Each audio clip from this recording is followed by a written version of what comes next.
cut 12. No, just kidding. A tessellation is a flat surface of objects that tile across is a shapes tiling across a flat objects. They cannot overlap, there can be no gaps, and they must completely cover. Tessellation is a fancy word for tiling, actually. Our tessellation project was inspired by artist M.C. Escher, who did a lot of tessellation with his artwork and was inspired by tessellation and ascending as well as descending. M.C. Escher actually said he was felt more connected to the mathematics community than he did the art community. Now, what is an irregular tessellation?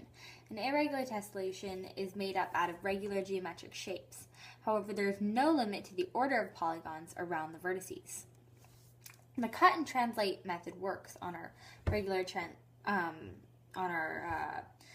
tessellations because when you are creating a negative space on one side, and adding it back to the other side, you are equaling the positive for the negative on the other side. So if 4 squares share one point, let's say, there's a total area. If you're removing that area from one side, but then adding it back in the other, the final area is the same. So it fits into each other, kind of like a puzzle piece, only it's more, they're the same there. Yeah. What is a regular polygon? Well, in Euclidean geometry, a regular polygon is a polygon that is an equilateral. So all sides are equal in measure and all sides have the same length.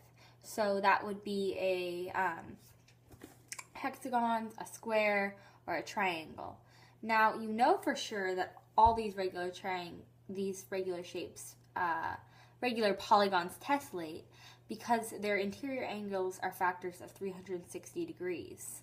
And that's because the measure of a circle is 360 degrees, meaning that there are no gaps when they're surrounding this point. The regular tessellations are named by the points the shapes come into contact. So, for example, 3 hexagons touching, since there are 3 of them touching and they have 6 sides, would be 6, 6, 6. Using this mathematical proof of knowing how we find regular tessellations, mathematicians have figured out that there are only 3 regular tessellations. And the cut and translate method works with all regular polygons that tessellate.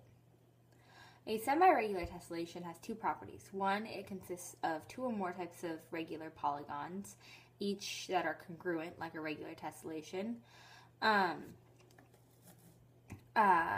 also, each point must be able to be defined the same way. An example of an irregular tessellation is 2 hexagons and 2 triangles.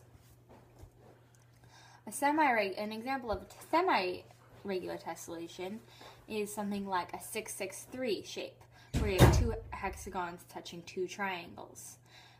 You know this works because when you add the numbers together and you look at them, the angles are going to come up together to make 360 degrees.